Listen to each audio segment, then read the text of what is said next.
Hayawi Hayawi Hua. KRA presents to you Tax Amnesty. Receive 100% amnesty on accrued tax interest and penalties for periods up to 31st December 2022.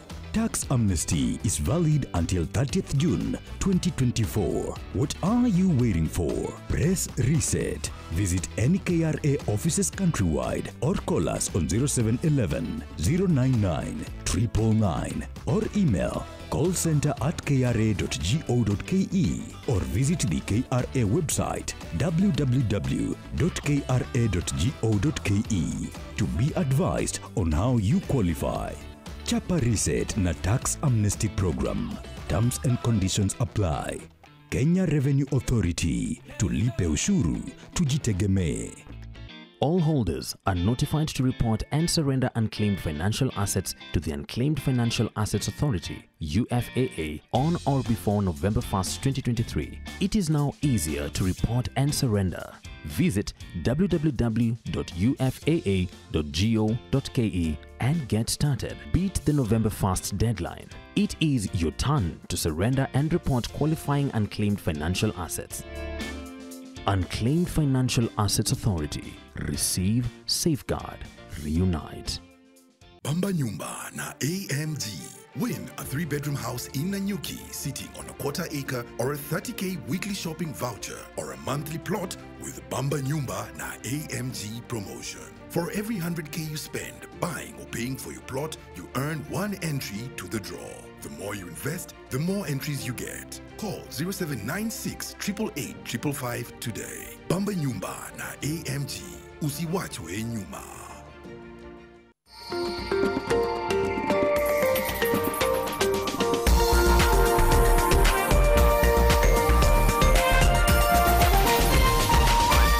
This is NTV.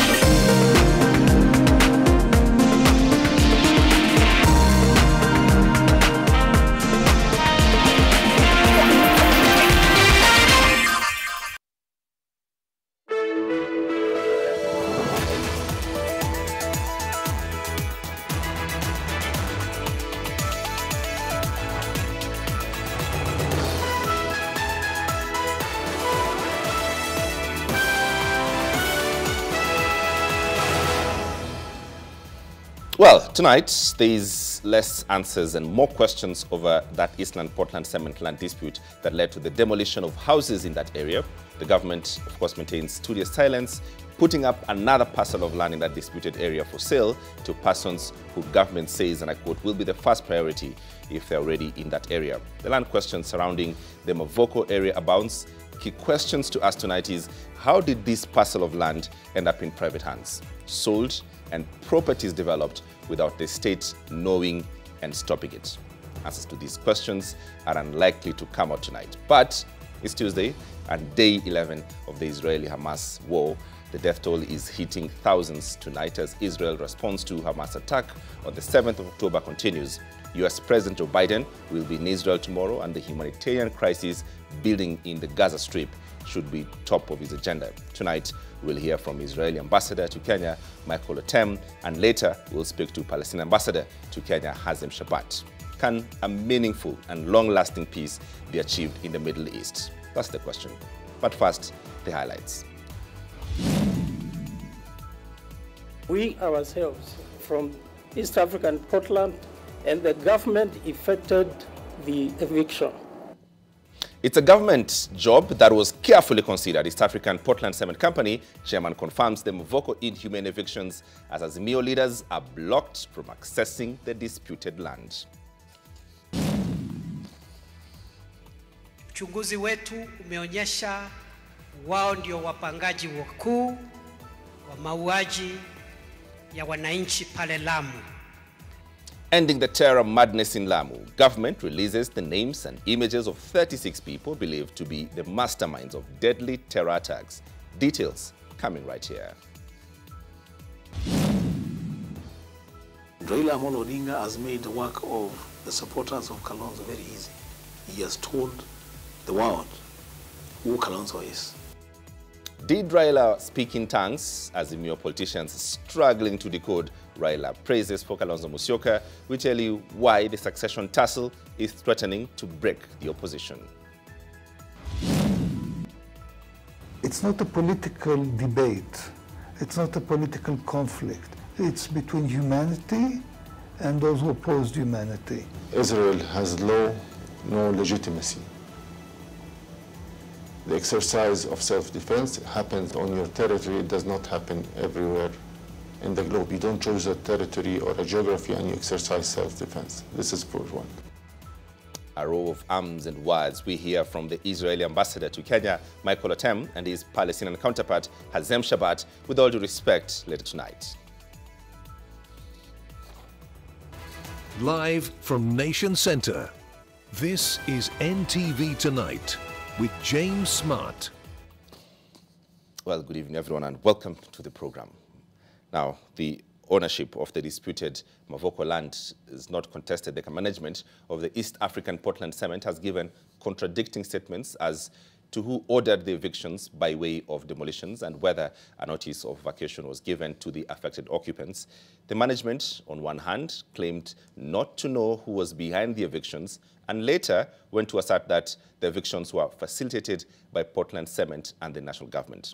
And as NTV's Sydney Chazima now reports, the DCI has commenced investigations into the matter, summoning Mavoko MP Patrick Makau, leadership of the Aimi Malukenya Society, among others.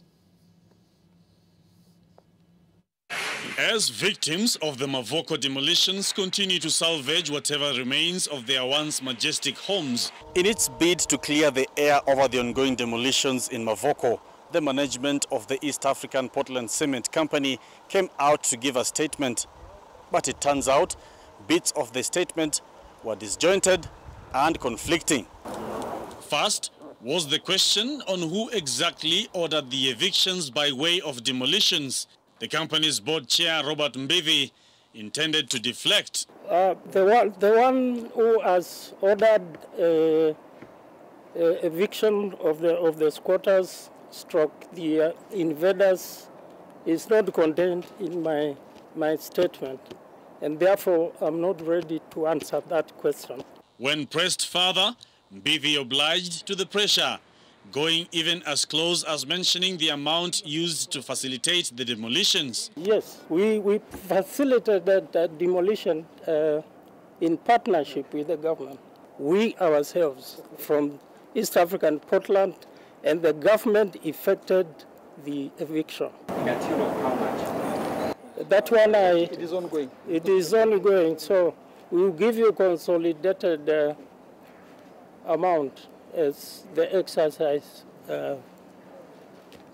comes to a halt. Despite the court ruling that the land squarely belonged to the EAPC and not the Aimi Malukenya Society, affected occupants of the land claimed that no notice of eviction was served to them, and despite complaining about the inhumane nature of the demolitions, the EAPC management deemed it fit. The eviction has been carried out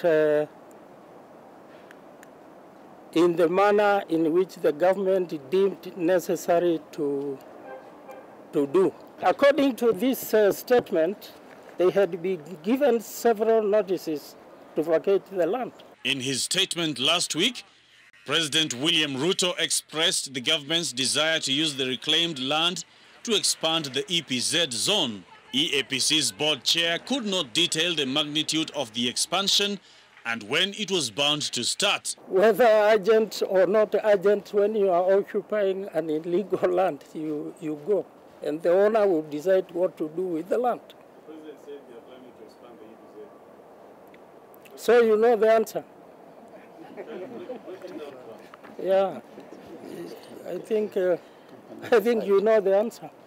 The company will decide what to do. The company will decide what to do with the land, including the EPZ, what you heard. Only that is not timely. Meanwhile, Azimio leader Raila Odinga, Wiper leader Kalonzo Musyoka, and a host of other leaders from the coalition were barred from accessing the site of the demolitions. Without compensation, those who have lost homes will certainly never be able to rebuild. People have suffered here because of failure of the state to control speculation in land, housing, and property. The DCI has stated that it will commence investigations into the matter, with several individuals lined up to help in the investigation, including Mavoko MP Patrick Makau and the leadership of the Aime Malu Kenya Society, led by the CEO Julius Mutua. And on Thursday, the Environment and Land Court in Machakos is expected to issue a ruling on whether the demolitions should be stopped or not. Sydney Chazima, NTV. Now, the Ministry for Interior has released the identity of 36 terror suspects believed to be behind the attacks against civilians and security forces in Lamu County and within the larger Boni enclave. Interior Cabinet Secretary Kithure Kindiki says the suspects are connected with the placement of explosive devices, murders of civilians, and attack on the American military base at the Manda in 2020. NTV's Rose Wangoi has the details. Al-Shabaab militants have turned Lamu County into their playing grounds despite the multi-agency security teams deployed in the region every now and then. The region has recorded an increase in explosives attacks targeting civilians and security officers. 2 months ago, more than 60 heavily armed suspected Al-Shabaab militants ambushed vehicles and sprayed them with bullets at Mwembeni area near Lango la Simba along the Lamu-Witu Garsen route. 2 people were killed, while 10 others were injured during the attack. Now the terror suspects have been unmasked. The Ministry for Interior has released the names and pictures of 36 people believed to be part of the terrorist group, Al-Shabaab, that has been terrorizing Lamu and Boni residents. Interior CS Kithure Kindiki says the suspects are connected with the placement of explosive devices on various earth roads in the area, the killing of civilians along the Lamu-Witu Garsen highway, the cold-blooded murders of civilians at Lango la Simba, Witu, Mpeketoni, Juhudi, Salama, Hindi and other areas, and the attack on the American military base at Manda Bay on 5th January 2020. Uchunguzi wetu umeonyesha wao ndio wapangaji wakuu wa mauaji ya wananchi pale Lamu, tateremka pale Lamu, kukaa pale. Na sio tu kukaa, ni kumaliza ile shida. Intelligence reports and analysis of the attacks in the areas shows a new pattern where the terrorists have been laying attacks in new areas unlike before. The CS has declared an all-out war on the dangerous armed terrorists believed to be linked to Al-Shabaab militants. Kati ya watu 17 na 19 ambao ni washukiwa wakubwa wa kupanga mauaji pale Lamu.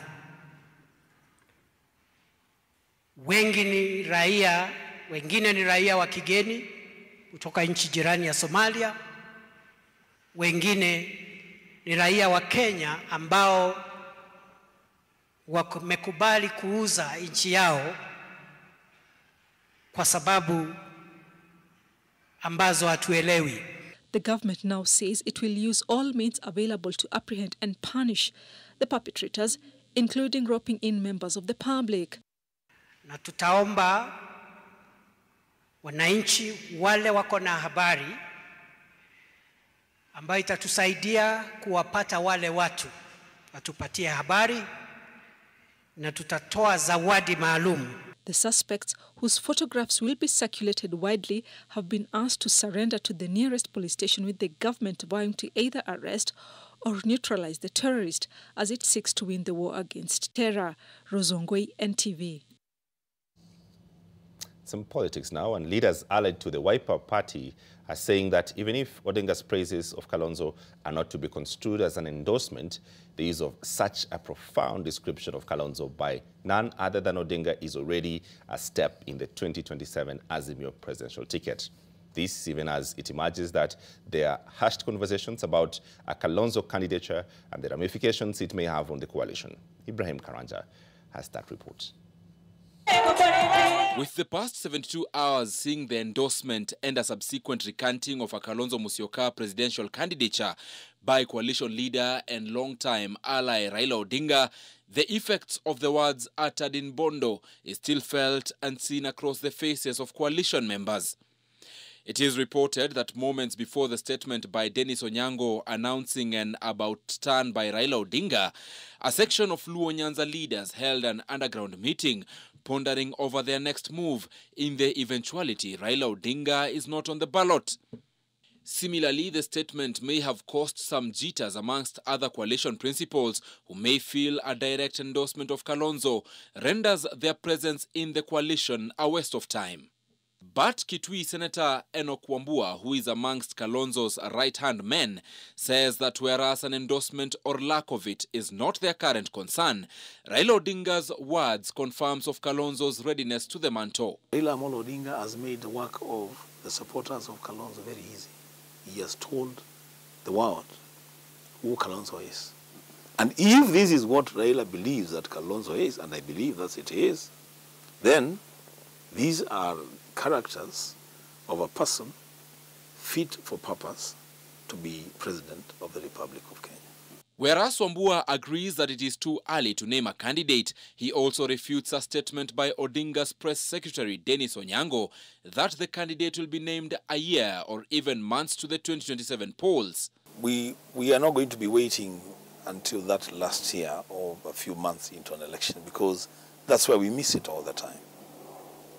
We need to begin to prepare ourselves as a coalition in good time to capture the presidency of this country. Those of us in Wiper have clarity on that matter. It now emerges that the attempts to recant the statement by Odinga are in a bid to save the coalition from an imminent fallout too early. Some ODM members of parliament who spoke in camera saying that Odinga's statement was the true position, whereas others, still from the same party, stating that they were only pampering Kalonzo as they pamper all other visitors to Luo Nyanza. Their Wiper counterparts, however, disagree with the latter's position. These were things that were being said at a family setting. Does that add the weight to it? A lot of weight. A lot of weight. If as a politician, I could say whatever I have to say out there, but in presence of my parents, my brothers, my sisters, my nieces, my nephews, I will be very measured what I say. Dennis Onyango, I don't know him. I don't know who he is in Azimio. Yeah, because Azimio, we know ourselves. It will be absurd, unfair, and very immature that such comments can be said that Baba really endorsed at this time. The ongoing talks between Kenya Kwanza and Azimio through the National Dialogue Committee are also believed to be among the reasons for the recanting of the statement, with observers arguing that an announcement that Odinga is no longer in active politics may lead to the scuttling of the talks, especially by the Kenya Kwanza side. Ibrahim Karanja, NTV. Well, investigators in Eldoret are trying to solve the mystery behind the death of a taxi driver, John Moirore, who went missing. His car was later found with changed number plates in a residential area before his body was recovered in a tea plantation in Nandi County 3 days after he was reported missing. Gabriel Kudaka reports for us from Eldoret. John Moirore is said to have received a call from someone posing as a client. It would have been another normal trip for him. It wasn't. Nilipompigia masaa yenye huwa anakuja na nikasikia simu yake inaitana tu. Nikawa na wasiwasi mpaka Sunday asubuhi nikaamkia nikaenda kuripoti. Na nikaenda polisi nikaripoti ya kwamba kuna mtu ambaye amepotea na ni mume wangu. Na nikaanza uchunguzi kwa maana nilienda kwa DCIO na hapo nikapewa katraka ambao nilianza uchunguzi. Investigation would later lead her and a team of detectives to this home in Kapsoya where they found the deceased's car with changed number plates. Yangu ilikuwa KCY ambao ni 824S, na wakati nilienda nikapata hilo gari niliona limebadilishwa na ikawa ni KCS 659.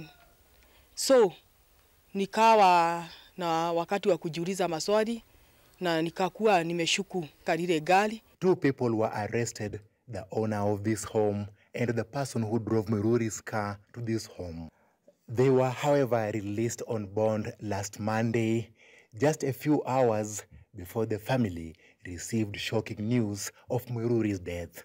Nilisikia ni uchungu sana, nikasikia nimelia kwa sababu wakati wa hiyo ni Monday, wakati wanatoka na bondi, mume wangu hajapatikana. Haki itendeke, kwa maana mimi nilijiona sijui kusoma, lakini nauliza kabisa ni kwa nini wamewachiliwa. The family of the late John Mwiruri is skeptical about the manner in which investigations are being conducted and is now calling for justice. Alikuwa pia ni msaada kwetu. Angewacha mtu kwa barabara. Angekosa kusalimia mtu yeyote. Pati sijawahi sikia fujo na mtu yeyote. Hiyo miaka yote nimemjua. Ainabukoi Sub-County Commander of Police Alois Madoka says one of the suspects has been rearrested and arraigned in court.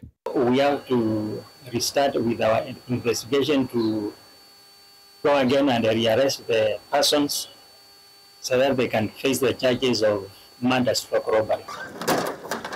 There has been a spate of robberies involving theft of motor vehicles in Eldoret, which are sometimes vandalized for sale of spare parts. Last week, tulikuwa na gari ambayo ilikatakatwa, tukashika watu 5 wakafikishwa kotini, na in same style wakaombewa bond wakaachiliwa before DCI akamilishe investigation yake. Kwa hivyo ni crime tunaona imezuka, sio haikuwa hapo mbeleni. A post-mortem is expected to be conducted on his body this Wednesday. Gabriel Kudaka, NTV.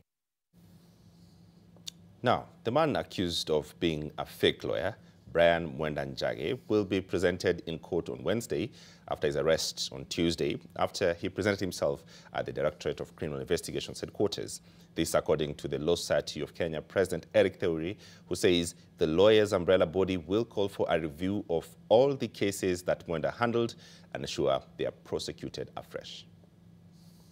Can now begin the subsequent process of taking him through the judicial process for a determination of the kind of criminal activities he has conducted.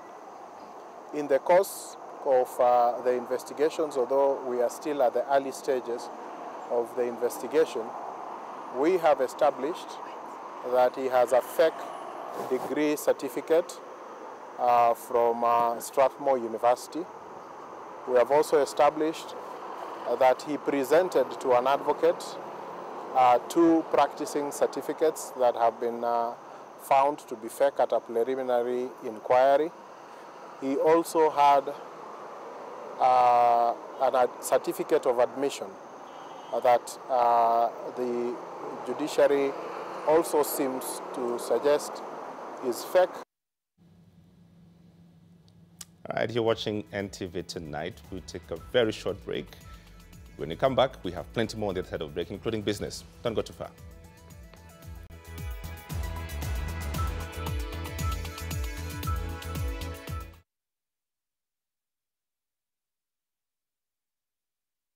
Following the gazettement of Two Rivers as a private, services-focused special economic zone, the first one of the kind in Kenya, there is no better time to own a home at Two Rivers than now. Cascadia Apartments is a project within the 102-acre master-planned Two Rivers development, with residential lounges on different floors and sky gardens on rooftops. Cascadia Apartments have 1 and 2 bedroom units remaining, priced from 9.2 million Kenya shillings. Take advantage of the KMRC-backed home loan and enjoy the single-digit interest rate throughout the loan. Talk to us today on 0703 262626 or text the word Cascadia to 22365. Cascadia Apartment is a project by Centum Real Estate.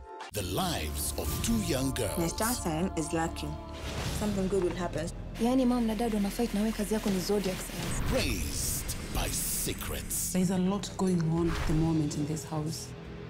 Is about to be changed forever when their true identity is uncovered in the brand new unmissable Zari. Starts 23 October, only on Maisha Magic Plus, channel 163 on DSTV Access, GoTV Plus, channel 3.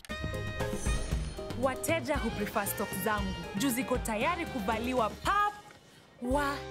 Lakini vile hii ekonomi imetufinya, ilinibidi kubadilisha sabuni nikatumia ingine rahisi. Bala, ilibidi nioshe kila kitu mara mbili. Sikuwa na otherwise, nikarudia Ariel. Mi hupata clean and fresh results kwa mwosho mmoja tu.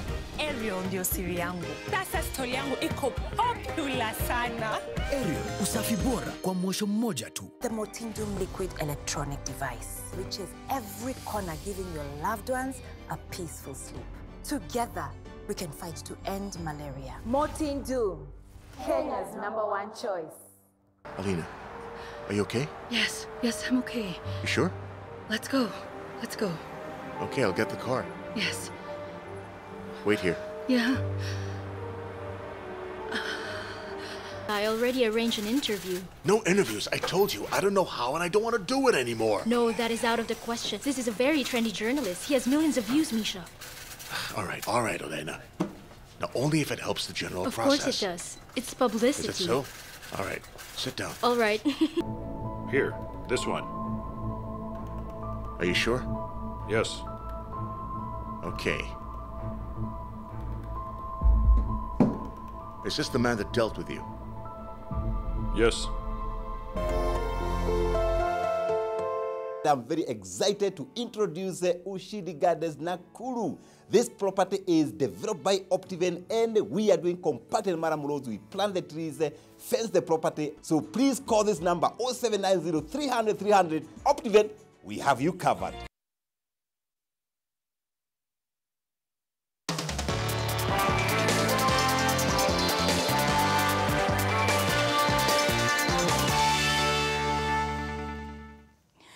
A very good evening to you. I do trust that your night is treating you well. It's time to take a look at the business news.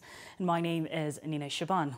The Kenya Revenue Authority has identified 2.8 million taxpayers who have penalties and interest and qualify for the tax amnesty program. That means about 4 out of every 10 registered taxpayers has some form of regularization of their tax compliance to do. And the taxman announced 17,000 taxpayers have applied for tax amnesty and are expected to remit 10.5 billion shillings. KRA has reported collecting 3.4 billion shillings from the ongoing tax amnesty program, and in its other reforms, the taxman will also be cracking down on taxpayers that have disabled their pay bill and till numbers, ostensibly to avoid traceability and tracking of revenue flow.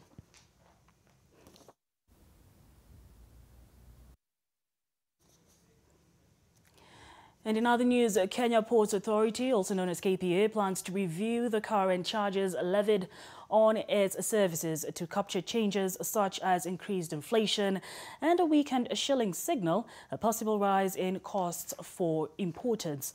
Now, the authority says that the current tariff, which has approved effective December 2012, has been in force ever since with several minor changes, but now wants to carry out a comprehensive review that will allow it to meet financial objectives relating to the recovery of costs and ensure profitability and operational objectives while addressing service delivery to sustain competitiveness. An upward review will mean increased costs for importers who have in the past seen a cut in the free storage period and a rise in costs of loading and discharging goods such as cars. KPA is now looking for a consultant to advise on new tariffs that will run for 5 years between 2024 and 2028, allowing the port's charges to reflect changes such as inflation, exchange rate, interest rate, and technology.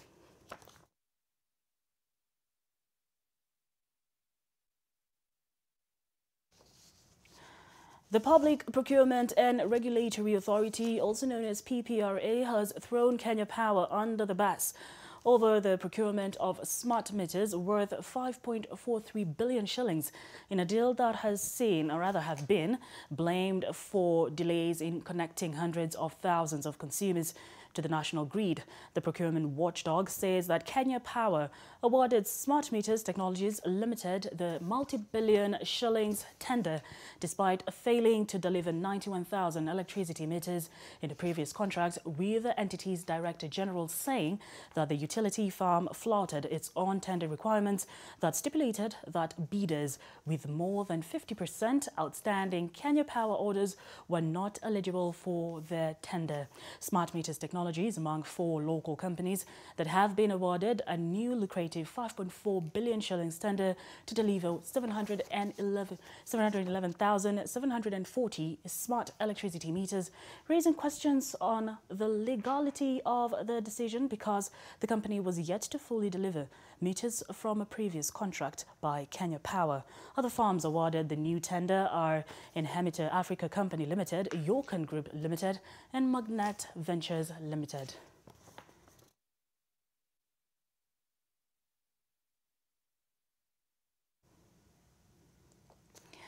And that's it for business news tonight. You can always get more business information on our Business Daily, and that's Catch Your Paper tomorrow. My name is Nina Shaban. Please do enjoy the rest of your viewing.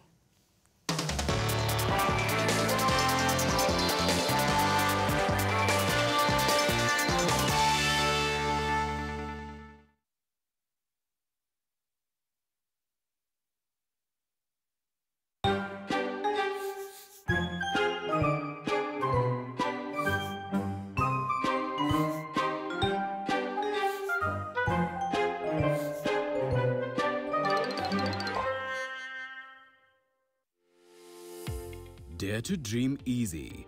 Alba Apartments is located 4 minutes from Junction Mall on One-Year Road, offering studios, 1 bedroom, junior 1 bedroom and 2 bedrooms from as low as 1.9 million.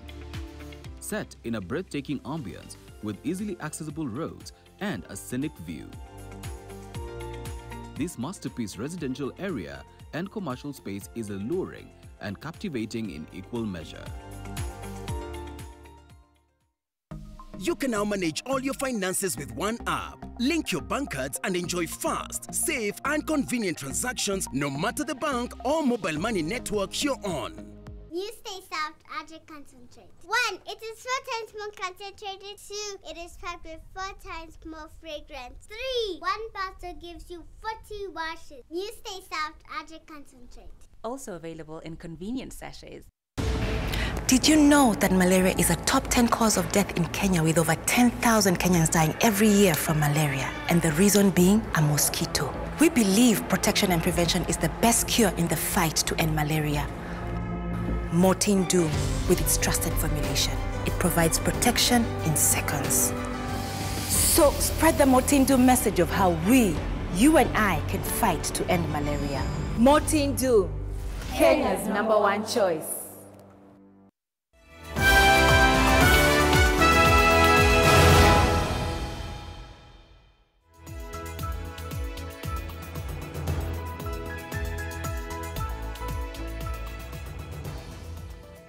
All right, welcome back. You're watching NTV Tonight. Now tonight, the management of Kimathi Primary School in Nairobi's Kimathi Estate is on the spot.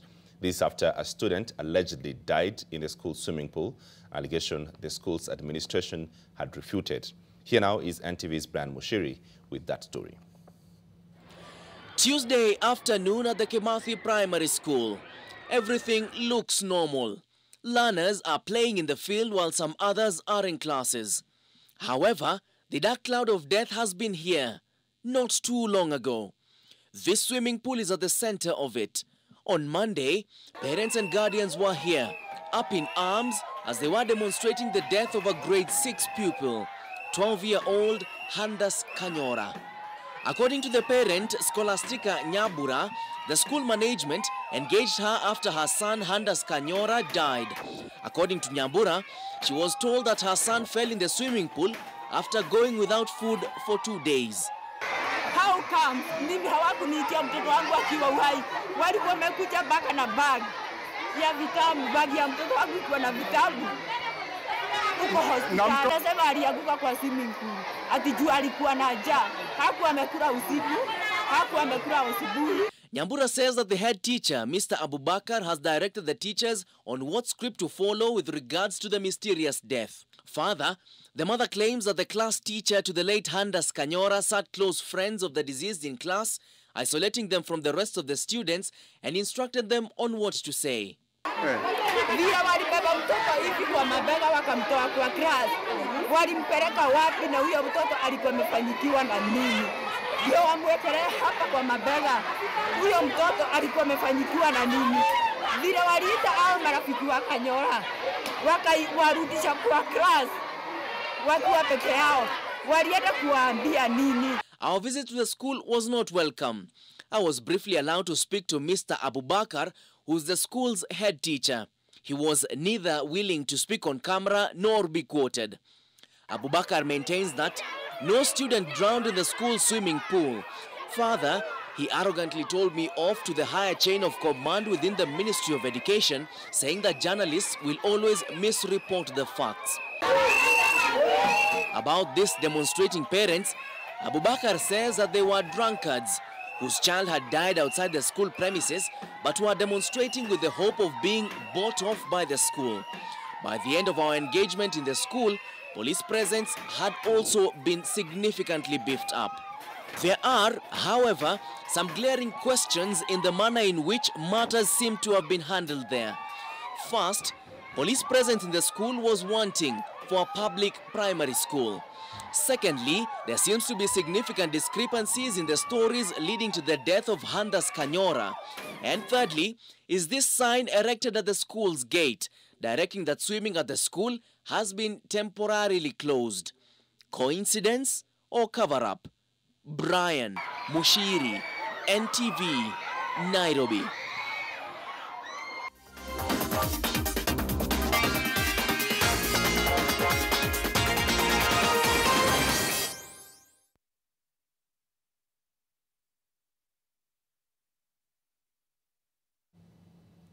Well, welcome to your sports picks for the day. Now, World Women Only 10 kilometers record holder Agnes Ngetich has revealed that she has her eyes locked on the World Cross Country Championships that will take place on the 30th of March in Belgrade, Serbia. Ngetich said this after finishing second at the Kericho Cross Country race, where Immaculate Anyango finished first as Sheila Chelangat completed the podium places in a race that had 85 participants. World Junior Cross Country Champion Ismail Kirui finished first in the men's category, with Johanna Erot and Edwin Bett coming second and third respectively. The top three athletes walked away with prize money courtesy of sponsors Betika.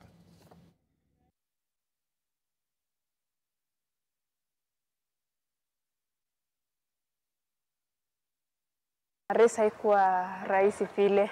Ilikuwa a lot of competition juu kulikuwa na amount of money, so kila mtu alikuwa anatarajia aingie podium.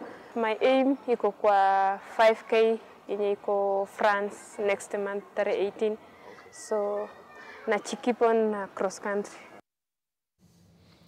And KCB head coach Kati Solago has reiterated that their dominant display at the Impala Floodlit tournament is not necessarily geared towards bagging a third consecutive title, but a platform to fine-tune the squad ahead of the new season. Olago's sentiments came after KCB demolished Kenya Harlequins in the quarterfinals of the Floodlit tournament at the Impala Club to set up a semi-final clash against Nondis. The second semi-final will pit Menengai Oilers and Black Blood.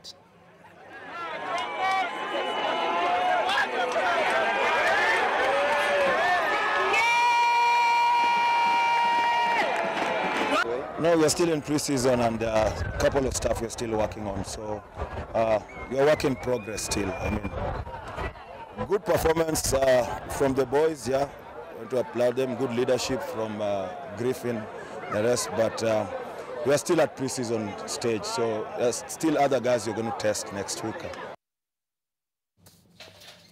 Well, that does it for us here on NTV tonight. But for the last 10 days, fighting has been going on between Hamas and Israel. We would like to take a short break first, and then we'll come back with plenty more. Don't go too far.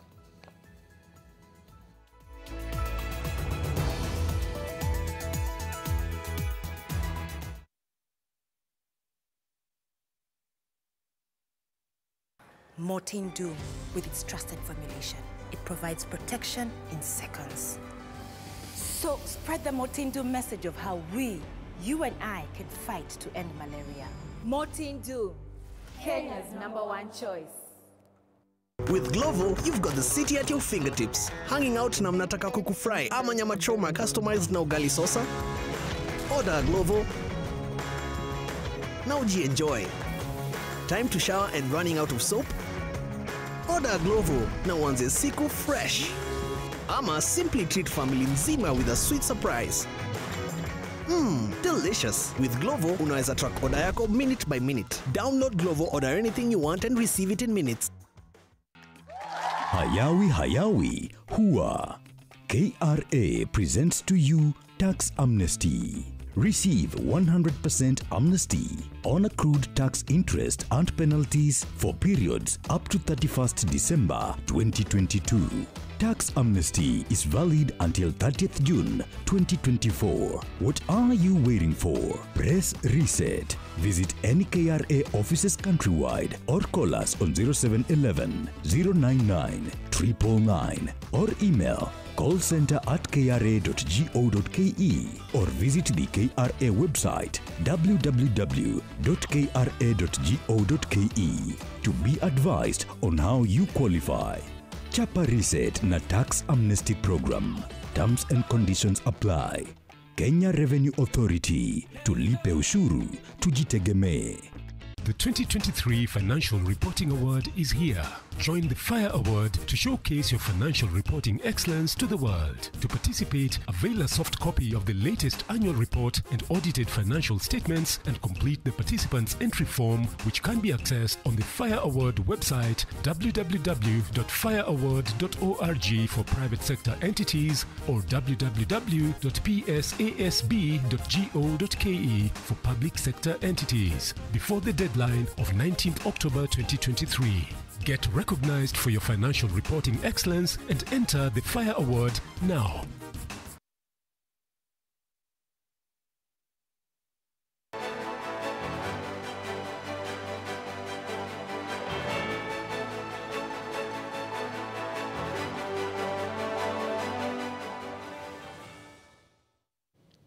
Well, good evening and welcome to With All Due Respect. Now, for the last 10 days, fighting has been going on between Hamas and Israel. The renewed fighting started on October 7th when armed militants raided Israel and killed 1,400 people. Israel has since responded with a withering campaign of air and artillery strikes on Gaza that has killed more than 2,700 people. Both sides are trading accusations of war crimes. Now, to put this into perspective, earlier today, I spoke to the ambassador of the two states. The first on set was the Israeli ambassador to Kenya, Michael Otem, and I began by asking him if there is an end in sight in the decades-old feud. We have to separate two things here. One indeed is complicated, complex. We've been talking and dealing with it for decades, especially from 1993 when Israel recognized the Palestinian Liberation Organization, the PLO, signed the Oslo agreements, the Oslo Accord, and then the Oslo agreements, and most of the West Bank was handed back to the Palestinians. And I can go on and tell you the history of 2000 when we offered them 95% of the territory and the population, but that's not the issue today. The issue today is the Gaza. The issue today is Hamas. Gaza is separated physically from the West Bank. Gaza is ruled by the Hamas since 2006. We left Gaza, Israel left Gaza in 2005, uprooted the Israeli settlements that were in the vicinity inside the territory. We uprooted them. Then they had elections. The Palestinians, the PLO won. Hamas overturned the results, executed quite a lot of Palestinian PLO, Palestinian Authority people, and took over the Gaza Strip. So this is what we are talking about today. The Hamas, a terrorist organization, recognized as such by most of the enlightened world. Mm-hmm. Ambassador, tell me about the response, as you correctly mentioned, about how is this response going to be able to root out the Hamas? You know, it's like, if I give you examples, ISIS, Al-Qaeda, we're not the world. It's not about east to west. It's an enlightened, advanced world. Was not thinking what will follow, but they say, first step, we have to eliminate ISIS. First step, we have to take out Al-Qaeda. Now, what will follow, we'll see. Obviously, and hopefully, there will be other forces who will take control of the territory in Gaza, and hopefully there will be a political process, but we are very far from that. At this very moment, we're talking about eliminating the military capabilities of the Hamas, taking the leadership down, because the Hamas leadership are leaders of a terrorist organization, an organization that aimed at killing. You know, the Hamas has a saying, after Saturday comes Sunday. And you know what they mean when they say it. What does that mean? Think about who cares what day is the most sacred day, the rest day for Jews and for Christians. So this is what it means. Ambassador, the difficult question, and I think to go about the point, the complexity of dealing with these attacks now is, we live in a world where there's social media, there's new media, and we're seeing all these videos and pictures, and we're seeing all these deaths from both sides. How is the world supposed to interpret these pictures and videos that we're seeing, even though there is the right, correct response that Israel has to respond? How is the right of sort of citizens in the Palestinian territory, the Gaza, sort of to be protected at this time? People should judge by common sense, but by more than this, by humanitarian sense. In 75 years of our existence as a state, we never entered Palestinian towns, cities, or villages, killing civilians, raping women, decapitated babies. We never did it. Civilians are injured and were injured because Hamas and previously other terrorist organizations took refuge and hid behind among civilians. You know it from your own neighborhood. It's easy to target Al-Shabaab when they are on open ground. It's much more difficult to target them when they are hiding among civilians, and they know it. I mean, it's not something that is difficult. The same did Al-Qaeda. You hide among civilians, which by itself is a war crime. So people keep on talking about war crimes. Anybody who can open and read the laws of war, this is the basic law, distinguishing yourself from the population. Yeah, and I was making the point that these casualties on both sides, and the public currently has to contend with the videos and the pictures that we're seeing of women and children who were executed by Hamas civilians, and on the other side as well, they're getting caught up in either bomb attacks or they're getting caught up in these things. So how does one interpret this in this new day and age? And I think that's a difficulty of this. No, have you heard about an army that makes phone calls to citizens, to civilians, leave your apartments, leave your apartment block, because underneath there's a depot of armament of the Hamas. So leave your apartment. Have you seen an army that throws from the air millions of leaflets, evacuate? We don't want you to get hurt. So it's not only the picture. You're right. With the social media, if you look only at the picture and you don't know the context, you don't know the context. So, you know, I can show you a context. So this is one of the difficult pictures of a baby shot in his head on Saturday in the cradle. And that's the context. So obviously, if you don't know the context, you can't make a judgment. This is why we tell the story. This is why we bring people who were there. We try to explain, to go beyond the simplistic of showing a devastating. If you see a demolished house from bombing, you don't know that it was a hidden place for Hamas or a depot. So, yeah, it might be misleading and looks the same. Mm-hmm. And so just a follow-up to that, because we'll finish this part, because in the fortunate, I mean, so if you took at two ways, in 9/11 or there was in the 1960, there are no videos, there are no pictures, and so a huge population of the world didn't have to contend with the uglies of the war. But unfortunately in this one, it's different. And we're seeing the GoPro cameras, live videos, and all these things being presented. And I suppose the question is, from Israel's point of view, how is this, because this is the war that is being fought now, online, internet, when it's live, and others even being live streamed. How do you contend to protect the world and those who are not involved, and the civilians, so that it doesn't escalate into an era where perhaps everyone feels there's no good guy. It's all just bad things happening in the Middle East. So there are two issues here. How do you deal with the media, with the pictures? So what I just did is something that was never done by the Israeli Minister of Foreign Affairs in the last 75 years. We never showed pictures. We always thought we can tell the story. And even on Saturday, last week on Saturday, I can tell you we had a Zoom meeting, all ambassadors, and there was a big debate.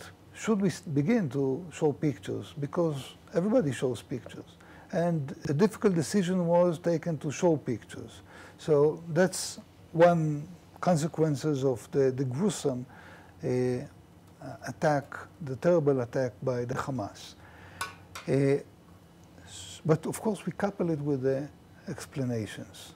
So again, we show this, we show the pictures, and I'll be glad to share with you. I know technically it might be difficult, recordings from Palestinians in Gaza who try to move to the southern part of Gaza because we told them evacuate, we are going to go in, and the Hamas doesn't let them. They put the barracks. They don't let them move to the south. So yeah, it's talking and showing together. Mm-hmm. It's very complex. Do you, Ambassador, do you see, how does this end? What is the sort of the end game in this? I know now it's the operational phase, but how does this end? It ends like it ended with ISIS or Al-Qaeda. You have to take them out. It's not about territory, because we are not in Gaza. It's not about this politics or that politics. And I read also commentators here in Kenya. I think people are getting confused. It's not a political debate. It's not a political conflict. It's between humanity and those who oppose humanity. So, and when we are choosing the other side, it tells something to all of us. When you see a baby shot in his cradle, you lose faith in humanity. It's not about whether you are with the Palestinian, with a two-state solution, or against the two-state solution. That's not the issue. Are you siding with this, or you don't? And if you don't, you fight. All right, I'm talking to His Excellency Michael Atem, the Israel ambassador to Kenya. Taking a short break. We'll be right back. Don't go too far.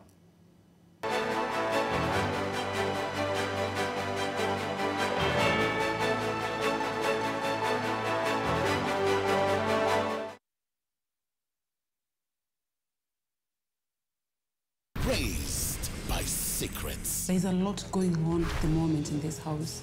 Their true identity is uncovered in the brand new unmissable Zari. Starts 23 October, only on Maisha Magic Plus, channel 163 on DSTV Access, GoTV Plus, channel 3. Benefits of ordering with Glovo. Glovo allows you to order anything you want at the comfort and convenience of your home. Craving fried chicken or pilau or pizza? Easy and simple. Order on Glovo today. Glovo, order anything, we deliver in minutes. With Glovo, you've got the city at your fingertips. Unajisikia kukula kitu different? Order Glovo. Ama treat the family with a sweet surprise. Download Glovo and get anything you want in minutes. My name is Norman Mudibo. For me, Man Cave really came at a very opportune time. It offers a platform for men to really open up. I've attended both. The first one was in Karen, Nairobi County. The second one was in Limuru County. And of course, looking forward to the third one, which will be in Kajiado County, specifically on the Tipis picnic site. It is a safe space. Come, share your story. Inspire other men. Inspire the boys who are coming up. Inspire the men folk to really open up, to share, and to help each other grow to the next level. Alina, are you okay? Yes, I'm okay. You sure? Let's go. Okay, I'll get the car. Yes. Wait here. Yeah. I already arranged an interview. No interviews, I told you. I don't know how and I don't want to do it anymore. No, that is out of the question. This is a very trendy journalist. He has millions of views, Misha. All right, Elena. Now, only if it helps the general Of process. course it does. It's publicity. Is it so? All right, sit down. All right. Here, this one. Are you sure? Yes. Okay. Is this the man that dealt with you? Yes. I'm very excited to introduce Ushidi Gardens Nakuru. This property is developed by Optiven and we are doing compacted maramuros. We plant the trees, fence the property. So please call this number 0790 300 300. Optiven, we have you covered. Rongo University Chancellor, Council, University Management Board and Senate cordially invite you to the 8th graduation ceremony for the conferment of degrees and award of diplomas and certificates by the Chancellor of Rongo University on 19th October 2023 starting at 9 a.m. at the university main campus graduation ground. The theme of graduation is Empowered as Innovators for a Sustainable Tomorrow. Follow the proceedings live on NTV and all the NTV social media platforms. Rongo University, the gold mine of knowledge and innovation.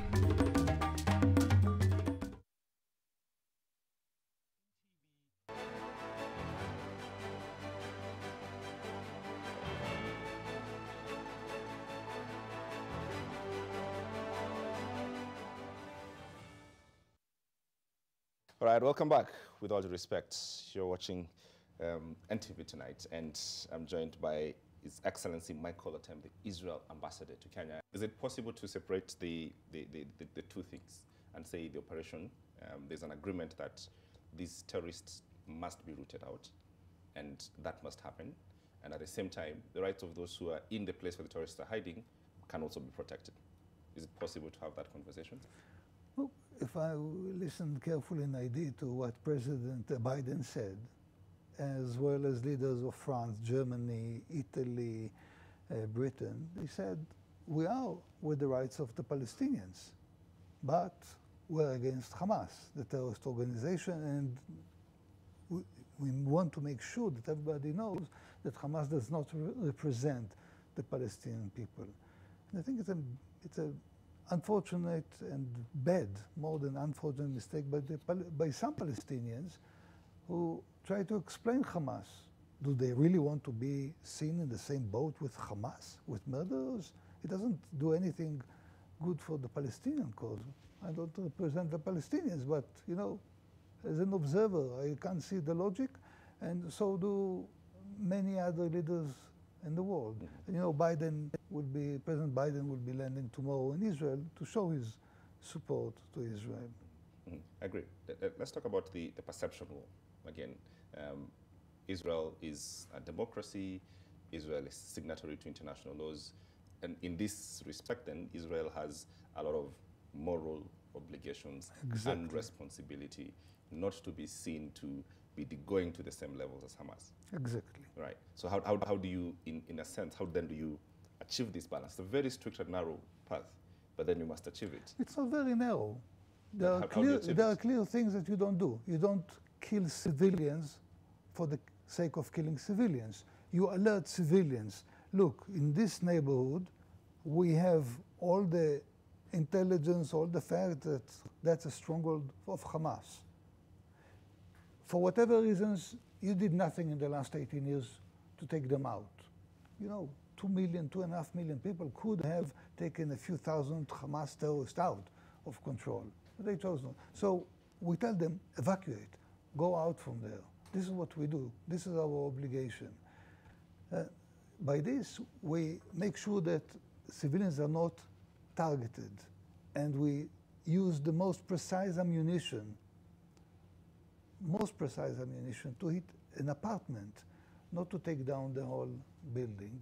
And sometimes, yes, we take the whole building down because the building covers a tunnel from which the Hamas plans to come out once we are with ground forces. So it's very clear to us, Israelis, and the army is always going hand in hand with lawyers and legal experts. So we are very mindful of this, not because of the media, and that's important, not because of the media, because of our moral position. We don't want, because it's not the population of Gaza, they're not our enemy. Hamas is the enemy. How did Israel miss this? First, we know the facts simply because a lot of information was found on the bodies. We killed approximately 1,500 Hamas terrorists inside Israel. So we found a lot of documents on them. They are on the web, talking about the media. Everybody can read them in Arabic, so I'm not sure that everybody, but it tells the story. There are very clear instructions there, and we published them following the Hamas attempts to say that these are civilians. So the guidelines are very clear in Arabic. Again, go and confirm what I'm saying. Kill as many civilians as you can. Take hostages. I mean, very detailed instructions. Instructions were written in October 2022, interestingly enough. So it was long planned, of course. Ammunition that came in, ammunition from Iran, because Iran backs the Hamas in every possible way, financially, armament, politically, ideologically. But Iran has denied this? Iran has denied it in one part of the media, but the documents and the ammunition that says Iran on it contradicts what some Iranian spokesmen say, to try to push it aside from them, because even probably for some of them, the pictures were too gruesome. So Hamas itself said the following day that they are backed by Hezbollah in Iran. So Iran came out responding to this. How did it happen? It happened because we think logically. It's illogic. It doesn't make sense to think logically when you confront terrorist organizations like ISIS, Al-Qaeda, Hamas, Shabab. Can you explain logically why Al-Shabaab came in 2015 to a university in Garissa and killed students? Is it something that you can prepare to because you think it makes sense? No. So we are logic. We are humans. So even the most talented intelligence researcher will not it will not cross his mind to think about such a scenario. But of course, there was also an intelligence tactical failure. And again, it was camouflaged, and we go immediately to interpret things the way we think. 2 or 3 weeks ago, there were demonstrations on the fence. We thought, and everybody in Israel unfortunately thought so, that it's because Qatar did not send money to the Palestinians or did not send the exact sum that they wanted. And they did not say no. We thought that Hamas maybe wants to come to some kind of coexistence, wants to develop economically, but they were using the demonstrations on the fence to plant the bombs that enabled them to penetrate the fence. So you can't think logically, you can't, you have to try and think differently than the usual when you deal with these unhuman or non-human terrorist organizations. You can't follow any logic. There's no logic. And finally, on the question of the response, the blocking of the blockade, water, food, and other necessities, one would argue it gives very little the citizens a chance, even if they're given leaflets and told to leave. Where are they going? Oh, well, we told them exactly where to go, to the southern part of the Gaza Strip. We told them. We promised routes which will be intact, will not attack them. And Israel was under siege for decades by the Arab world, right? All our neighbors until Egypt broke this siege, and then Jordan in the 90s were under siege. What did we do? Did we use the time to build weapons and attack our enemies, or we use it to become a startup nation, to develop agriculture, to win so many Nobel Prizes for anything from literature to chemistry and sciences? No, this is what we did, right? So that's one, what you do when you are surrounded. And, again, we were talking about facts before. People were talking about water. And I don't want to go to it because this is the story today. Gaza Strip uses about 220 million cubic meters of water yearly.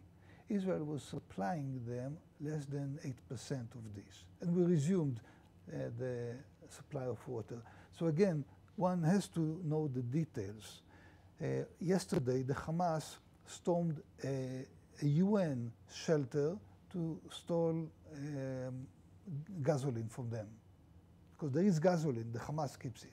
So again, the picture is much more complicated, and all of us, media included, should drill into the details, not only the pictures. Let's talk about zoom out a bit about a place for mediation, a place for peace process, a place for coexistence, because at the end of the day, that discussion must be had. Definitely. Do we see that in the near future? Is there willingness on Israel's part, for instance, to have conversations about the two-state solution and somehow figure this, coexistence with the Palestinian people? I said it, I gave this example a few times, and again, what I'm saying, I ask you and the viewers not to believe me, because I'm biased. Go and read the details. In 2000, in Camp David, the then Prime Minister Barak offered the Palestinians in writing 95% of the territory and the whole population, shrinking Israeli settlements in geography to keep the 5%. And even for the 5% to give them another territory in the Israeli sovereign territory, an exchange of, but they refused. Will this be always the case? I try to be optimistic. And I was going to say be a bit optimistic. Yeah, I'll tell you why I'm optimistic, because I read history. Yeah. Both of us can think of so many cases where nations, countries, people were fighting for centuries sometimes, and eventually came to terms and coexisted. Unfortunately, the question is how much blood has to be shed. Some people, like the Hamas, don't care about the blood. Iran doesn't care about the blood of the Arabs. Not about blood, but about the Arab blood. So for them, it's a tool for the Ayatollahs in Iran. So yes, I'm optimistic. I grew up in a city in Haifa, which is a mixed city. 20% of the population of Israel are Arab Israelis. So Haifa, I was growing up with Arabs in Haifa. The best friend of my father was an Arab Christian. So it's not about coexistence, it's about finding a solution, and we will find a solution. We need someone on the other side to agree to a solution. I want to see a Palestinian, again, it's not the issue today, I want to see the Palestinian Authority coming and saying, you remember the offer you gave us in 2000? Bring it back to the table. Why don't we see anybody saying it? Pass the ball to the Israeli court. If you don't believe in us, pass the ball to us. Put the burden on us to refuse. All offers that were put on the table by the international community were rejected by the Palestinians. But again, I will not go there because the issue is the Hamas. And in 2006, the European Union offered the Hamas, put down your arms, acknowledge the existence of Israel, we will take care of the development of Gaza. It took them 24 hours to refuse. Chancellor Merkel offered them the same. They rejected it. The US President Joe Biden is visiting Israel tomorrow, obviously to show support and to sort of shine a spotlight on this specific issue. Do we expect any sort of different, sort of like a different phase into this question as soon as he lands? Is there anything that is sort of planned for this visit? Again, probably there will be some kind of an interim humanitarian, how would I call it, move, either bringing in trucks with supply. There are almost 2,000 US citizens or those who carry dual citizenship in Gaza, and so on. Thank you very much for coming. Thank you very much for talking to us and shining a spotlight on what's happening in that part of the world. Thank you very much for coming. Thank you for hosting. Thank you. Appreciate it.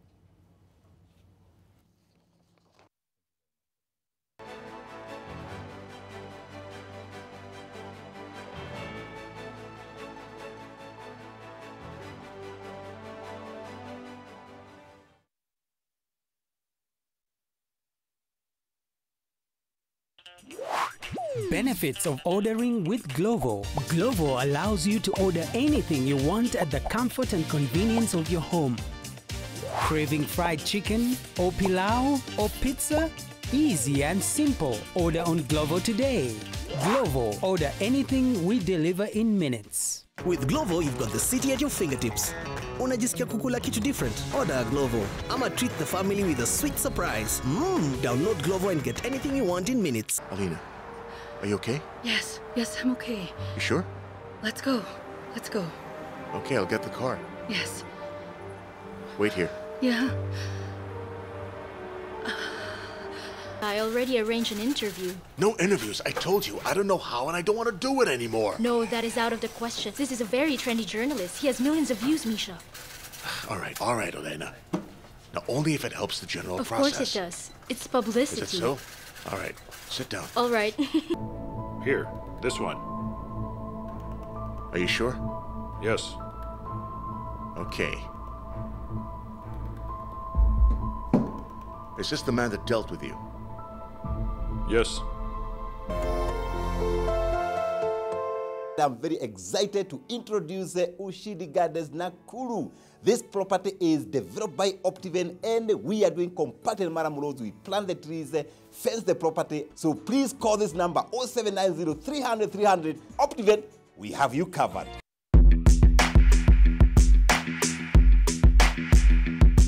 Yeah.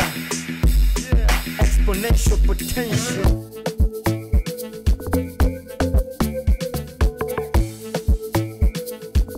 Morning and welcome to the Morning Fix. This is the show where we do ukarabati wa asubuhi. My name is Mariam Bishar. And the most bankable host, Brian Aseli. Good morning, my neighbors! Get up and get ready for the most electrifying morning show on your airwaves. Mariam and Aseli on the Morning Fix every weekday from 6 to 10 a.m. I think Uganda is the only country that they can actually do a musical. All of them. Because they speak funny. No. They speak funny. Only on 96.3 Nation FM. All that talk about the best.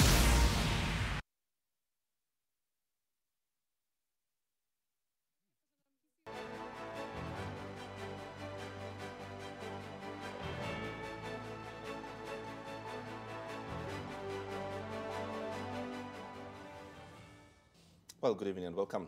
With all due respect, this evening I do have the Palestinian ambassador to Kenya, Hazim Shabat, who is joining us to talk about a wide ranging of issues, including what's happening in Gaza.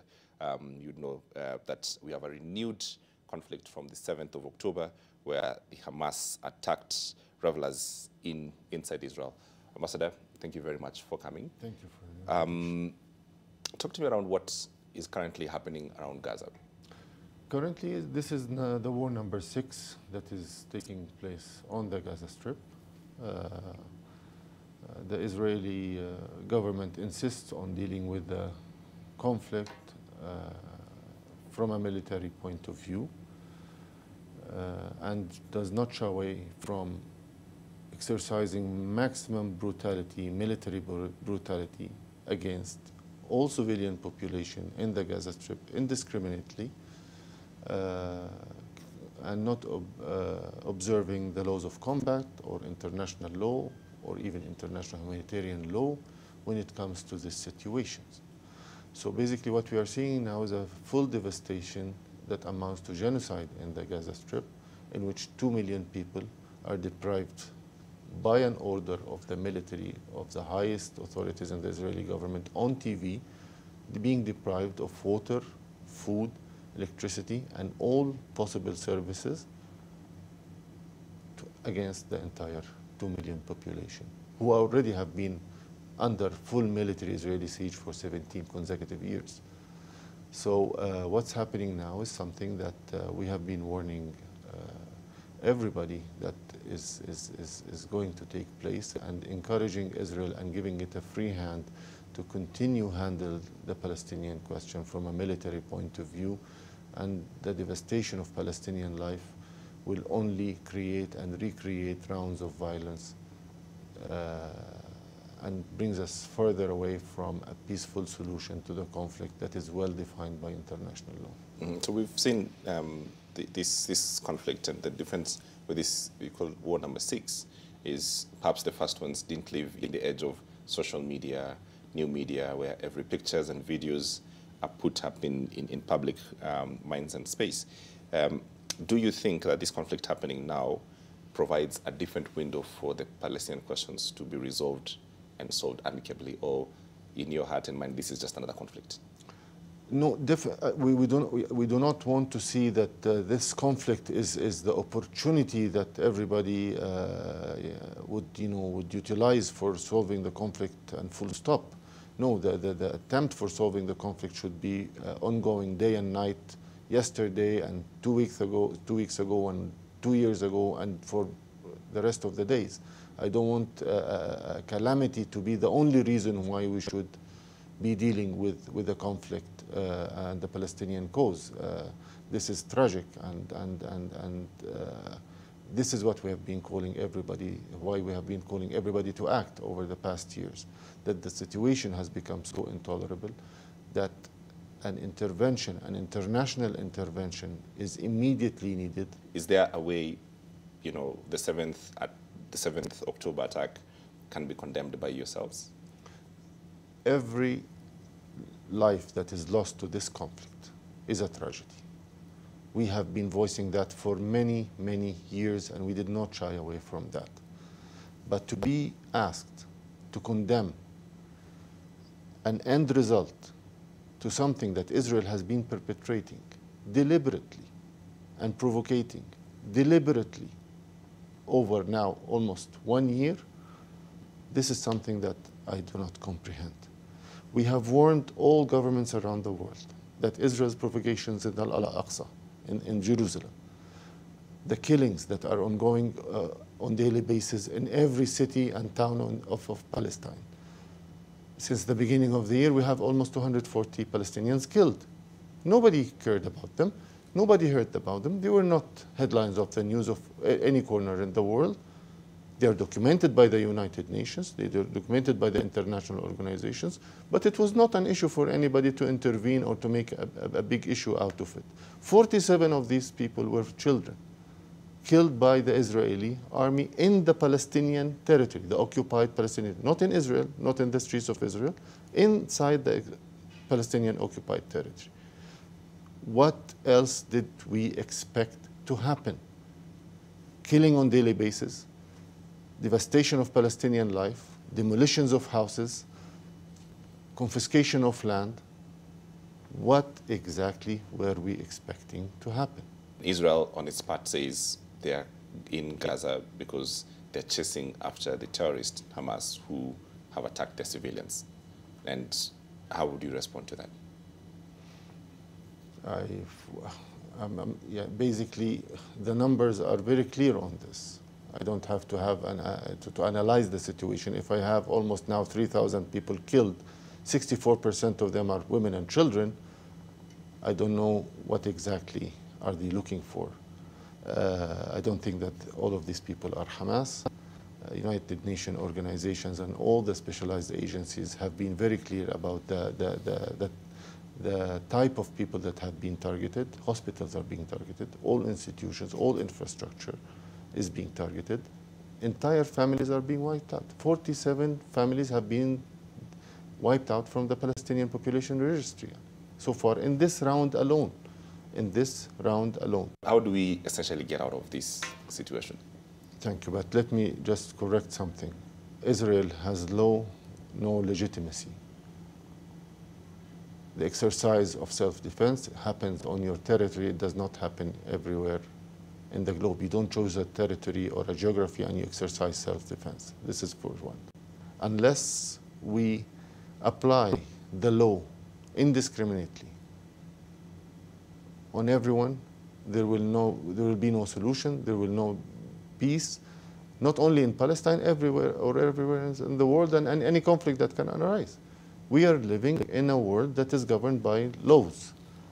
If those laws are applied equally, and I reiterate here, equally on everyone, we would not have this conflict going on, or we would not have the Palestinian question lingering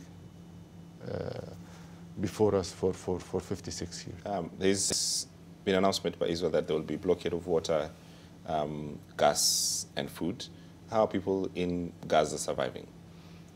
As I was stepping in today, my latest information from international organizations is that the food supply in the Gaza Strip will be depleted fully in 4 days.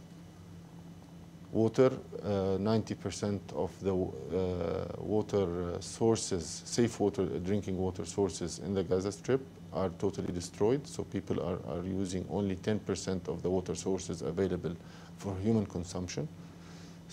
So 2 million people are being subjected, in violation to international law, to collective punishment, which is a war crime. And the world is speaking about the legitimacy of Israel to retaliate. This is the problem here. Ambassador, who has the moral ground or the capabilities to solve this problem the way it is today? The authority or the moral? The authority, it's international law. The bodies that have been formulated to tackle peace and security around the world, and has been functioning according to the international law that has been drafted by all nations after Second World War, how to make sure that we govern this international community and make sure that atrocities are not happening again, that everybody's rights are taken into consideration. All of these set of laws and all these Security Council resolutions on the conflict have been ignored. You cannot make every nation under this sun have to abide by international law, or else, but not Israel. And to continue to function outside the margins of international law for over 75 years. This is a recipe for catastrophe, and unless the responsible actors around the world act responsibly and really work within the authority and the power and the leverages they have to make sure that Israel abides to international law, this conflict will never end, and we will be seeing repeated episodes of this in which innocent civilian human lives are being destroyed, and my people will continue to be subjected to apartheid and occupation for many, many decades to come. If anybody wants to see that happen, then do nothing about it. But if you want to end it, then you must act now, and the responsibility lies more on the friends of Israel, nations that are friends of Israel, governments that are friends of Israel. If you are a friend of Israel, you should make sure that they listen, comply to international law, and be part of the international legitimacy, not outside it, because this doesn't serve peace or for anyone, not for the Israelis, not for the Palestinians, and definitely not for the entire region or the world. And I've had the ambassador, you've said this before, that the international community hasn't paid attention, didn't pay attention on the part of your civilians when they were being injured and killed. But here we are now. Do you have any sense that there is a change of attitudes or sentiments in the world in order to resolve these questions, at least hear your point of view? First of all, then we have to divide the answer into two levels. On the official government's level, no, we have seen a very considerable number of governments speaking very vocally on this matter. Okay, we have heard China, Russia, Colombia, Venezuela, Turkey, let alone the Arab countries, all of them as a group and individually, Islamic countries, some African countries were very vocal on this. And what they all had in common in their positions is that our failure to end the conflict according to international law has brought us to this day. And they are calling for an end of this impunity and making sure that this conflict is ended according to international law within the scope of the United Nations Security Council. So all of these governments have come to that conclusion. A number of governments have decided to continue with the same policy of giving Israel free hand impunity and acting as if Israel is a nation above the law. This is their decision.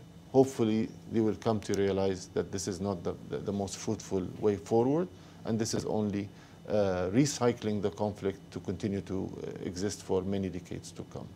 Now, on the people's level around the world, no, now there is a lot of awareness. We are seeing now everybody very much exposed to first-hand information, not being filtered through confined media outlets or so. And I think the example of the decapitation of Israeli babies, for example, is a very good example that is here. We have seen some Western media outlets speaking about decapitation. The US president has mentioned it in his remarks, and then the White House has retracted that statement, saying that no evidence or no footage of that was ever seen. CNN reporter, the one that has announced it, came out to say that I have not seen any images firsthand, and therefore what I have reported was not professionally accurate. So basically, people are seeing there firsthand all the events that are taking place and making their own conclusion. And we have seen in the world demonstrations going in the street in support for ending this genocide and the bombardment of Gaza. These people that went on the street did not, demonstrate against targeting of civilians, but these people are very much aware of the background of the conflict, and they're seeing the amount of devastation and the excessive use of force that Israel is trying to practice in this round of conflict. Ambassador, there is always this question, and you've made mention to it, but for viewers and for the international community that is getting involved in this for the very first time and have to deal with these intricate and very complicated questions, is the two-state solution something that could work? Is it still on the table from the Palestinian point of view? From the Palestinian, definitely. It has been our call ever since, and we have made all the necessary compromises to make sure that this is the end result that we have reached. We have worked in good faith, not only with the Israelis, but also with the international community, with the United States, with our international European partners, with all partners around the world, Japan, China, Russia, Latin America. Everybody was on board in this effort. And we have been working day and night to make that a reality. We have entered the peace process. that was designed for 5 years. It should have ended in 1999. Remember 1999? This should have been the end of the conflict, and we signed the final agreement. We have been dragged into a tail-chasing exercise since then. This is why we are here today, because of that tail-chasing exercise and this level of impunity and free hand of Israel to continue its occupation in defiance to international law, something that could have ended in 1999 and which we, until now, are still committed to. We recognize Israel within the pre-1967 borders, a state that can live in peace and security and good neighborly relations. This commitment has been made then and stands until this day, and our government and our leaders have been working for that purpose day and night in cooperation with all our regional partners and the international partners. We have not stopped working for that goal. But in the meantime, when we are trying to do that, we have daily atrocities, daily aggression that is taking place. That's not on my conscience. I am not the one who's encouraging this.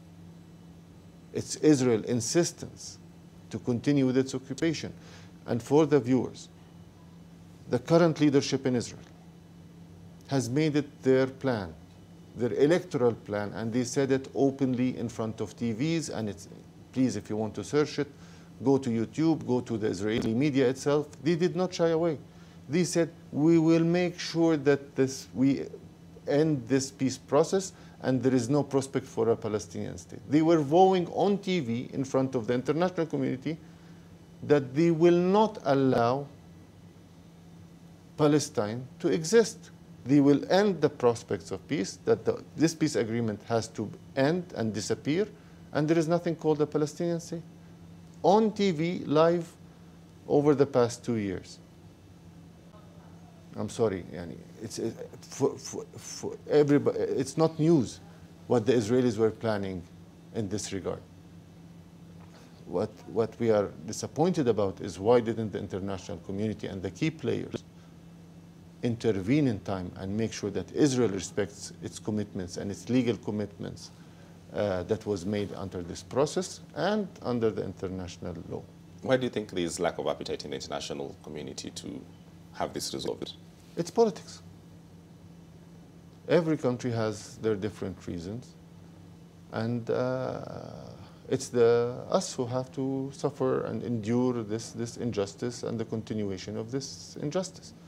Because I'm sorry, if the Security Council resolution says that Israel does not have the right to exist beyond its internationally recognized borders of the pre-1967 borders, and it still does, and expands, and further dominates the lives of the Palestinians, causing death, demolitions, annexation, suppression, and apartheid on top of all of that.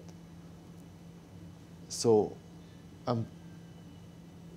what exactly is the problem here?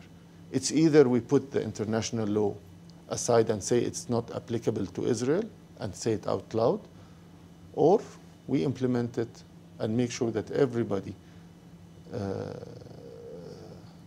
regardless of race, religion, ethnicity, live on this planet with the same rights. Otherwise, you would be basically saying that Palestinian people are humans of a different caliber and they do not deserve the same rights that the Kenyan people deserve, or the British people deserve, or the Japanese people deserve. I'm sorry, nobody is going to accept that, and definitely not us. Final questions, Ambassador. In terms of protection of civilians from both sides, both states and both governments have responsibility for this. Yes. Israel has a responsibility to protect civilians, yes, and so do yes, Palestinian authorities. Government, yeah. Yes. How do, in this current conflict, where is your share of that moral responsibility to protect civilians from the other side? It has been done to the best possibility we can, and we have full cooperation not only with our regional Arab partners in this regard, but even with the Americans. If I'm not going to answer that because I'm sorry, I do not have the military or background or the intelligence on that. But what we have been doing, we have been exercising maximum restraint. Our police forces and our forces have been exercising maximum restraint. We're not being involved in any confrontation with the Israeli army or harming or targeting any civilian, Israeli civilian, or even the settlers who exist illegally on our territory. We have been trying to exercise maximum restraint in this regard. And for us, the Palestinian leadership has taken a very clear stance long time ago and continues to adhere to that principle.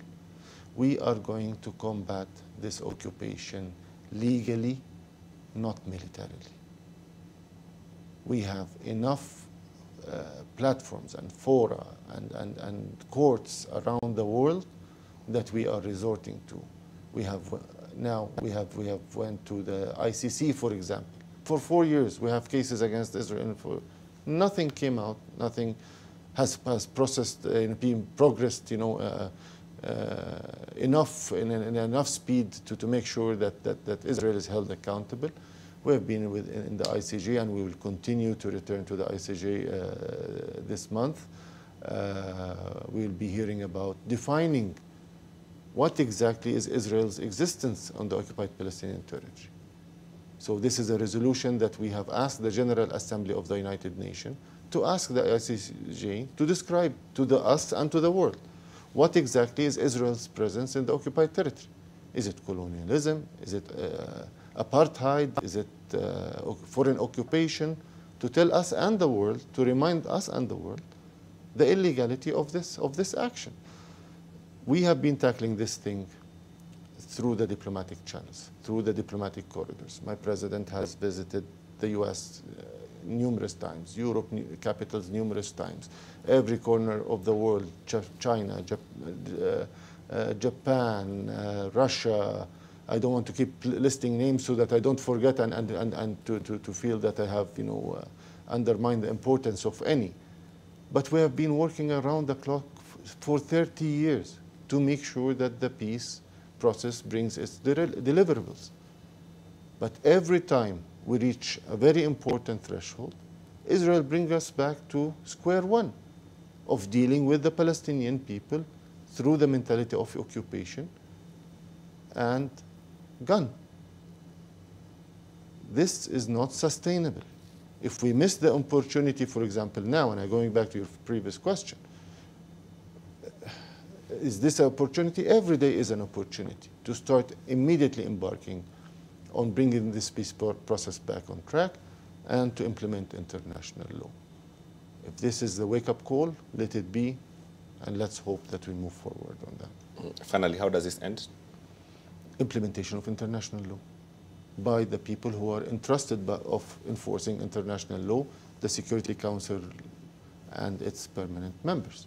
These are the people who have given themselves this right to oversee international peace and security according to international law. So we're not asking for anything outside the box here. Right. His Excellency Hazim Shabat, Palestinian Ambassador to Kenya. Thank you very much for your thoughts. Thank you very much. And we wish and hope that this situation can be resolved fairly quickly. Thank you. Thank you very much for watching. With all due respect, have a lovely night. My name is James Smart.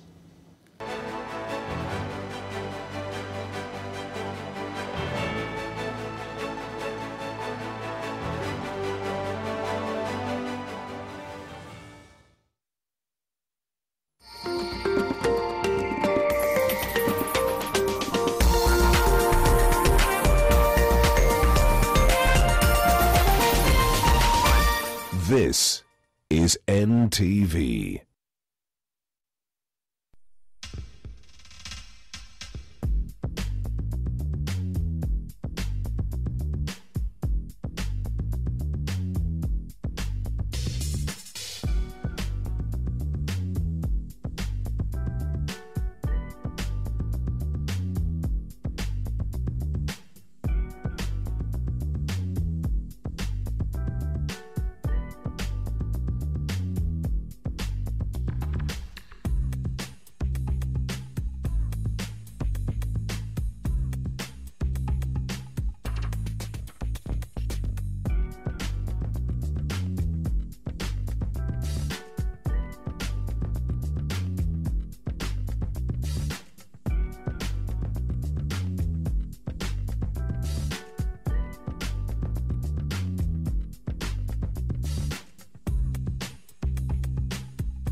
To get Mkono wa Bwana by Zabron Singers, dial *812*802#. Skiza, non-nation. What's your relationship with pain? What's your relationship with change? What is your relationship with finances? Do you get knocked out or do you roll with the punches?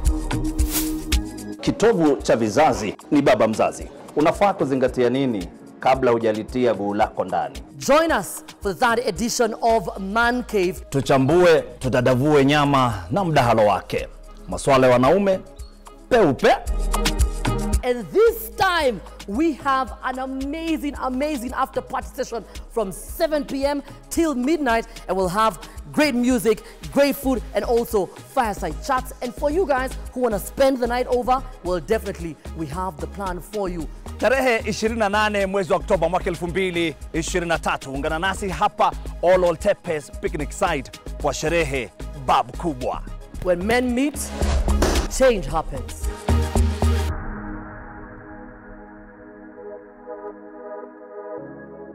Alina, are you okay? Yes, I'm okay. You sure? Let's go. Okay, I'll get the car. Yes. Wait here. Yeah. I already arranged an interview. No interviews, I told you. I don't know how and I don't want to do it anymore. No, that is out of the question. This is a very trendy journalist. He has millions of views, Misha. All right, Elena. Now, only if it helps the general Of process. course it does. It's publicity. Is it so? All right, sit down. All right. Here, this one. Are you sure? Yes. Okay. Is this the man that dealt with you? Yes. I'm very excited to introduce Ushidi Gardens Nakuru. This property is developed by Optiven and we are doing compacted maramuros. We plant the trees, fence the property. So please call this number 0790 300 300. Optiven, we have you covered.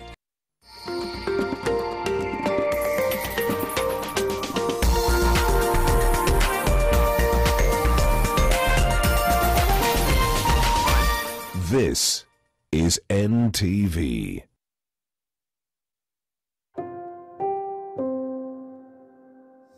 This week on The Inside Story, giving voice to AI. From writing school papers to diagnosing mental health issues, artificial intelligence has come a long way. But the growing list of technology companies eager to profit has some experts fearing what comes next. Plus, invasive species in Florida wreak havoc on local ecosystems. Does America's Sunshine State stand a chance? Now, on The Inside Story, giving voice to AI.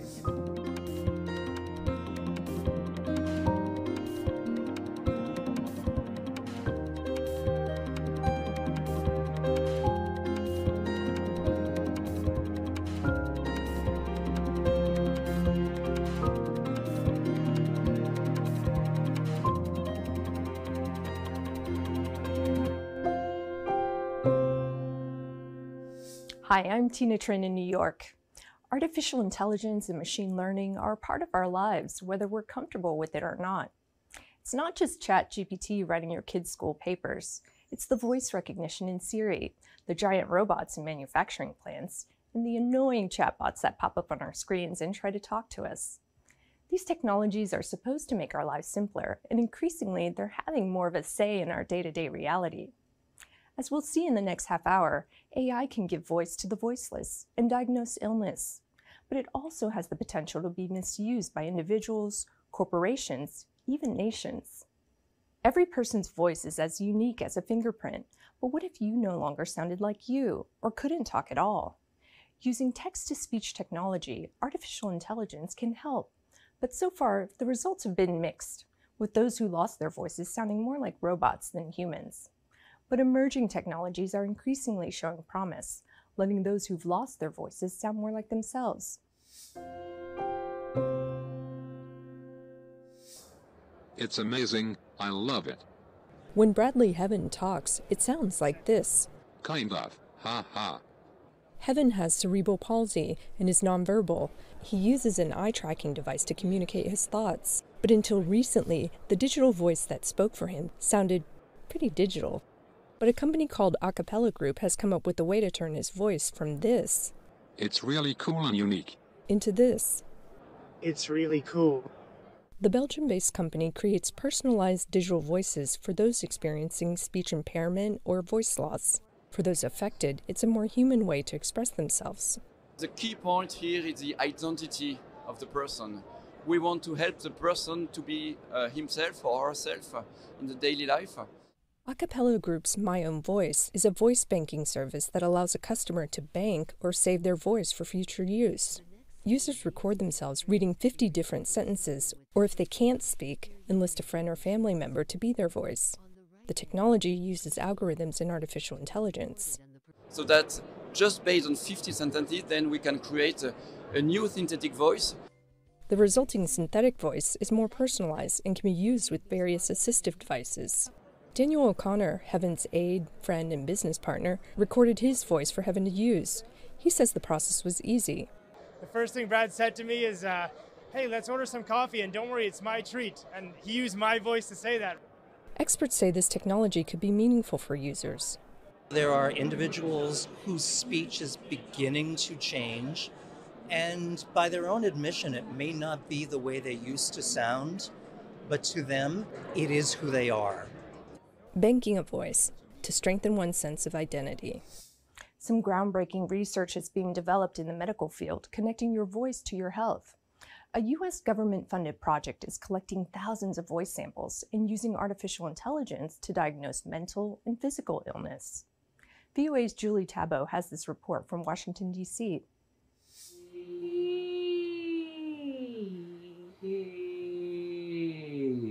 Dr. Yael Ben-Susan examines the vocal cords of a patient. At the University of South Florida Health Voice Center, she treats patients with a range of voice disorders, such as upper airway, voice, and swallowing disorders. And lately, she's been helping to lead a new project to build a database of 30,000 human voice recordings and train computers to detect diseases through changes in the human voice. Not only to build that data, but also to develop the guidelines of how to share that data, how to collect that data, and also how to use that data for future AI research. She works with a team of 45 investigators across 12 different universities in North America, as well as a startup in Europe. When sunlight strikes rainbows in the air. They study voice samples to help them detect illnesses like Parkinson's disease. And how hard did it hit him?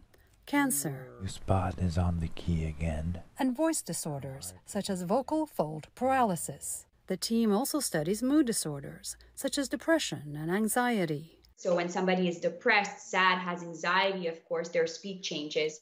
The study is one of 4 data generation projects funded by the